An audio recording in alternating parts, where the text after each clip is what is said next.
Thank you আমাকে invite করার জন্য। যদিও খুবই অদ্ভুত লাগছে যে আমার নিজের রিসর্টেই আমাকেই দাওয়াত করা হয়েছে। আরে না না, তুমি কাল রাতে আমাদের জন্য যা করেছো সত্যি সে ঋণ কোনোদিন শোধ হবে না। আঙ্কেল, ওটাকে ওই যে বলে না, উসিলা।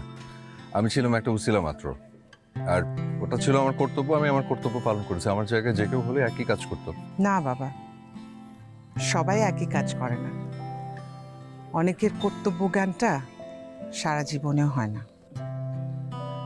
আপনার প্লিজ শুরু করুন না। ও সার্ভার নেই না? আমি সার্ভার। আরে না না না, আমরা নিয়ে নিচ্ছি।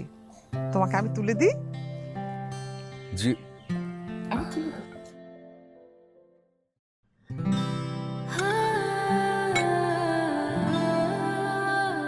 ব্যাস, থ্যাংক ইউ। প্লেটটা দে, মাকে একটু দে।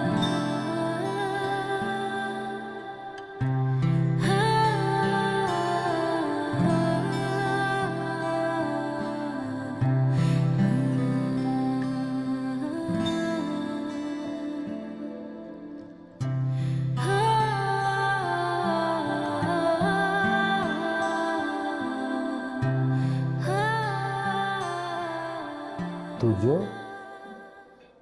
কিরে বাবা, খাচ্ছিস না কেন?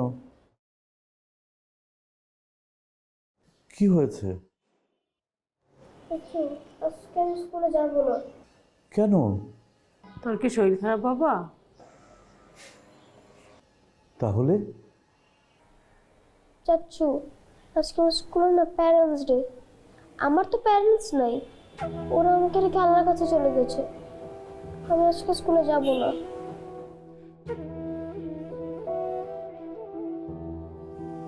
তুর্য, তুর্য,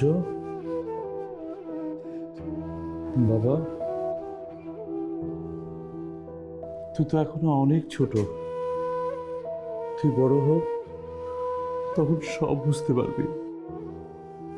মৃত্যু এমন এক জিনিস, এর উপরে আমাদের কারো কোনো হাত নেই রে বাবা।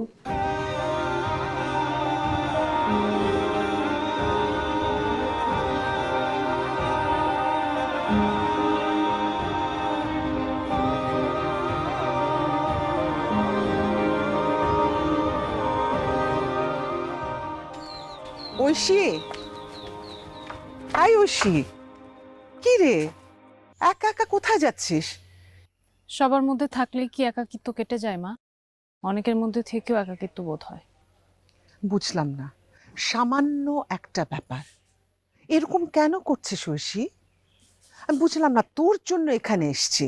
তুই যদি এখন একা একা বেরিয়ে যাস, কারণ থামো না একটু, যা ভেতরে।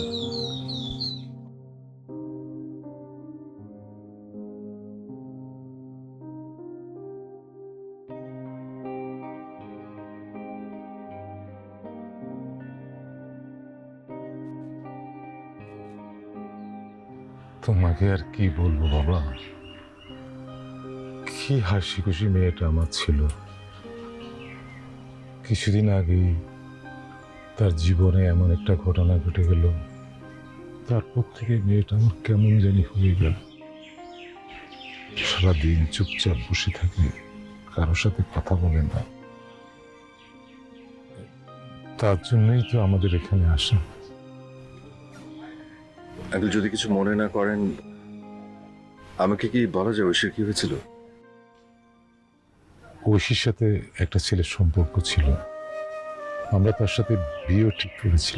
কিন্তু ছেলেটা যে এত বড় স্কাউন্ডার ছিল সেটা জানতাম না। বিয়ের দিন জানতে পারি ঐশীর বেস্ট ফ্রেন্ড রিমির সাথে তার একটা সম্পর্ক ছিল। মেয়েটা আমার এত বড় ধাক্কা মেনে নিতে পারেনি।